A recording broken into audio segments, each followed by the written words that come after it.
Hi வணக்கம்.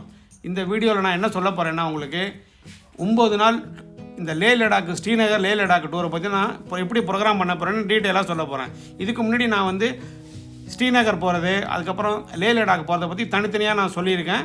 அது நீங்கள் பார்க்கலைன்னா இந்த என்னோடய சேனலில் போய் நீங்கள் அதை பார்க்கலாம். எல்லாத்தையும் நீங்கள் எல்லாரையும் நீங்கள் வந்து டெல்லியில் வந்து இறங்கணும். இந்த டூர் வந்து டெல்லியிலேருந்து தான் ஸ்டார்ட் ஆகும்.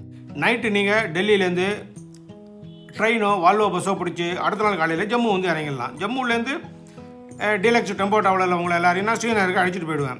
காலையில் ஒரு 9 மணி கிளம்புனா சாயந்தரம் 6 மணி வாக்கில் நீங்கள் ஸ்ரீநகரில் இறங்க முடியும். போகிற வழியில் நீங்கள் ராம்பன், பட்னி top, Jawahar tunnel, Chenab river, தாவி ரிவர் இதெல்லாம் பார்க்க முடியும். சாயந்தரம் நீங்கள் ஒரு 7 மணி வாக்கில் டால் லேக்கில் உள்ள போட் ஹவுஸில் வந்து உங்களுக்கு ஸ்டே எல்லாருக்கும். நைட்டு சாப்பிட்டு தூங்கிட வேண்டியதான். அதுக்கப்புறம் அடுத்த நாள் காலையில் டே 2 எல்லாருக்கும் ஸ்ரீநகர் லோக்கல் டூரை பற்றி நான் இன்னொரு வீடியோவில் க்ளீனாக சொல்லியிருக்கேன்.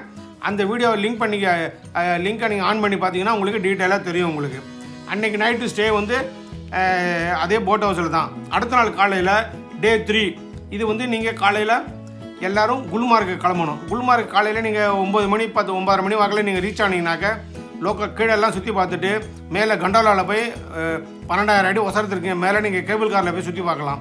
2 ஸ்டேஜ் இருக்குது. அதை பற்றி நான் இன்னொரு வீடியோவில் டீட்டெயிலாக சொல்லியிருக்கேன். அந்த லிங்கை நீங்கள் ஆன் பண்ணி பார்த்தீங்கன்னா உங்களுக்கு நல்லா டீட்டெயிலாக புரியும். உங்களுக்கு சாயந்தரம் நீங்கள் 4 மணி வாக்கில் கீழே வந்துட்டிங்கன்னா அடுத்த அன்றைக்கி நைட்டு ஸ்டே எல்லாருக்கும் சோன்மார்க் அழைச்சிட்டு போயிடுவேன். குல்மார்க்லேருந்து சோன்மார்க் வந்து கிட்டத்தட்ட ஒரு 4 மணி நேரம் ஆகும் பை ரோடு. சோன்மார்க் வந்து 0 பாயிண்ட் தான் உங்களை நான் வந்து எல்லாருக்கும் ஸ்டே வச்சுருக்கேன். அங்கே வந்து எல்லாருக்கும் ஹட்டில் நல்ல கம்ஃபர்டபுளாக ஒரு இடத்துல உங்களுக்கு எல்லாருக்கும் தங்கிறதுக்கு இடம் கிடைக்கும். சாப்பாடெல்லாம் நல்லா ஹைஜீனிக்காக இருக்கும். வெஸ்டர்ன் டாய்லெட் இருக்கும், ஹாட் வாட்டர் கிடைக்கும். பக்கத்தில் சிந்து ரிவர் போகும், அதுவும் நீங்கள் பார்த்து என்ஜாய் பண்ண முடியும் உங்களால். அன்றைக்கி டே 3 வந்து எண்ட் ஆகிடும். டே 4 நீங்கள் காலையில் எல்லோரும் 8 மணிக்கு கிளம்புனீங்கனாக்கா நேர லே தான் உங்களுக்கு. சோன்மார்க் டு லே தான். நீங்கள் சோன்மார்க்லேருந்து போகும்போது உங்களுக்கு ஜோஜிலா வரும் நடுப்புற, அப்புறம் வந்து ட்ராஸ், கார்கில் இதெல்லாம் வரும். அதுக்கப்புறம் போகிற வழியில் உங்களுக்கு சன்ஸ்கார் ரிவரும் வரும். அது மாதிரி பால்டாலுங்கிற ஒரு ஜங்ஷன் வரும். அதுதான் உங்களுக்கு அமர்நாத் போகிறதுக்கு ஒரு ரோடு. அது போகிற வழியில் இருக்கிற ஹில்லெல்லாம் பார்த்தீங்கன்னா ரொம்ப டிஃப்ரெண்ட்டாக இருக்கும் கலரு. ஒரு இடத்துல கோல்டு, ஒரு இடத்துல ரொம்ப நிலக்கரி மாதிரி இருக்கும், ஒரு இடத்துல ப்ரௌனாக இருக்கும், வித்தியாசமாக இருக்கும். இது வந்து டே 4 டே 4 நைட்டு வந்து உங்களுக்கு எல்லாருக்கும் லேயில் போய் உங்களுக்கு ஹோட்டலில் தங்க முடியும். அடுத்தது டே 5 வந்து ஃபஸ்ட்டு ஆஃப் வந்து எல்லாருக்கும் ரெஸ்ட்டு ஃப்ரீ தான். உங்களுக்கு ஜஸ்ட்டு லோக்கல் சைட் சீயிங் அங்கே தான் பார்க்க முடியும். மதியானத்துக்கு மேலே எல்லோரும் உங்களை லோக்கல் சைட் சீயிங்கில் லே பேலஸு, சாந்தி தூபா, 3 Idiots ஷூட்டிங் எடுத்த ஸ்கூலு அதெல்லாம் பார்க்க முடியும். அதெல்லாம் பார்த்துட்டிங்கனாக்க அன்றைக்கி நைட்டு வந்து நீங்கள் அந்த ஹோட்டலில் தான் தங்கணும். 6ஆவது நாள் காலையில் நீங்கள் அங்கேருந்து நூப்ராக்கு கிளம்பி போகணும். நூப்ரா வந்து எப்படின்னா அது வந்து நார்த்து வெஸ்டர்ன் சைடில் இருக்குது லேயில். அங்கேருந்து போகிறதுக்கு எப்படி 4-5 மணி நேரம் ஆகும். போகிற வழியில் நீங்கள் எல்லோரும் அந்த கர்துங்களா பாஸ்னு ஒரு இடம் இருக்குது. அதுதான் நீங்கள் வேர்ல்டு ஹையஸ்ட் மோட்டரபிள் ரோடுன்னு சொல்கிறாங்க. அது 18,500 ஃபீட் மேலே இருக்குது.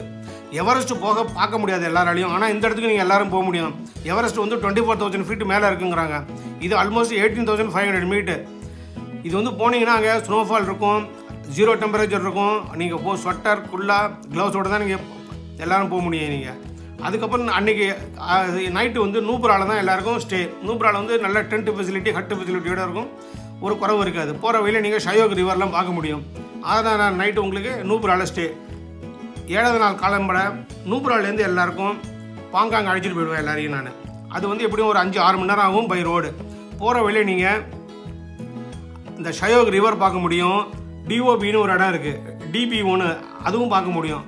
அதெல்லாம் நீங்கள் தாண்டி தான் போகணும். நீங்கள் 7ஆவது நாள் நைட்டு வந்து உங்களுக்கு எல்லாருக்கும் பாங்காங்கில் டென்ட்டில் ஸ்டே. பாங்காங் லேக்கை நீங்கள் பார்த்தீங்கன்னா ரொம்ப ஆச்சரியமாக இருக்கும். ஏன்னா அது 140 கிலோமீட்டர் லாங். அது 1/3 இந்தியாலையும் 2/3 சைனாலையும் இருக்குது. 5 கிலோமீட்டர் வரையும் அதோட விட் தான் அது. ஆனால் வாட்டர் வந்து சால்ட் வாட்டர். தண்ணி வந்து ரொம்ப க்ளீனாக இருக்கும். அதோட டெம்பரேச்சர் வந்து 0 டிகிரி 5 டிகிரிக்கு மேலே இருக்காது. தண்ணி அவ்வளோ சில்லுன்னு இருக்கும். வின்டரில் வந்து உறைஞ்சி போயிடுமா. யாரும் பப்ளிக் வந்து உள்ளே போகக்கூடாதுன்னு சொல்லி எழுதியிருப்பாங்க. அதில் மீனெல்லாம் ஒன்றும் கிடையாது உங்களுக்கு. 8ஆவது நாள் காலையில் நீங்கள் பாங்காங்லேருந்து லே வந்துடுவீங்க. வர வெளியே நீங்கள் நிறையா மோனஸ்ட்ரிலாம் பார்க்க முடியும். அதுக்கப்புறம் சாங்கிலா பாஸுங்கிற இடத்தையும் நீங்கள் கிராஸ் பண்ணணும். அதுவும் வேர்ல்டு 2nd ஹையஸ்ட் மோட்டரபிள் ரோடுன்னு சொல்கிறாங்க. ஸ்னோஃபால் கூட இருக்கும் சில நேரத்தில் நீங்கள் போகிற வழியில். 8ஆவது நாள் நைட்டு நீங்கள் லே வந்துட்டிங்கன்னா 8ஆவது நாள் நைட்டு லேயில் வந்து சாயந்தரம் லோக்கல் ஷாப்பிங் பண்ணிவிட்டு நைட்டு தூங்கணும். எல்லாருக்கும் ரெஸ்ட்டு தான் உங்களுக்கு. 9 நாள் காலையில் ரிட்டர்ன். லேலேருந்து மணாலி ரூட்டில் நீங்கள் சார்ஜு ஜிஸ்பா இல்லை டோர்ச்சாங்கிற இடத்துல வந்து உங்களுக்கு ஸ்டே இருக்கும் நைட்டு. எல்லாருக்கும் மோஸ்ட்லி லாட்ஜில் தான் இருக்கும். அது 9 நாள் நைட்டு அதோட டூர் முடிஞ்சு போயிடும். அடுத்த நாள் காலையில் 10வது நாளைக்கு இந்த ஜிஸ்பா சார்ஜுலேருந்து கிளம்புனீங்கன்னா மணாலி வரணும். காலையில் ஒரு 8 மணிக்கு கிளம்பிங்கன்னா சாயந்தரம் ஒரு 5-6 மணிக்கு நீங்கள் மணாலி வர முடியும். மணாலி வந்துட்டிங்கன்னா எல்லாருக்கும் வால்வோ பஸ்ஸில் டெல்லிக்கு நான் டிக்கெட் எடுத்து ஏற்பாடு பண்ணிவிடுவேன். டெல்லி அடுத்த நாளுக்கு நெக்ஸ்ட் டே காலம்பரை நீங்கள் டெல்லி இறங்கிடலாம். டூர் அதோட முடிஞ்சு போயிடும். இந்த வீடியோவை நீங்கள் பார்த்து உங்கள் கமெண்ட்ஸை நீங்கள் கீழே சொல்லலாம். உங்கள் விருப்பத்தையும் நீங்கள் சொல்லலாம். யாரெல்லாம் டூர் வரணும்னு ஆசைப்பட்றீங்களோ எனக்கு என்னோடய இமெயிலில் கான்டாக்ட் பண்ணுங்கள், என்னோடய ஃபோனில் கான்டாக்ட் பண்ணுங்கள். நான் ஃபர்தராக உங்களுக்கு எல்லா டீட்டெயிலும் சொல்ல முடியும். தேங்க்யூ.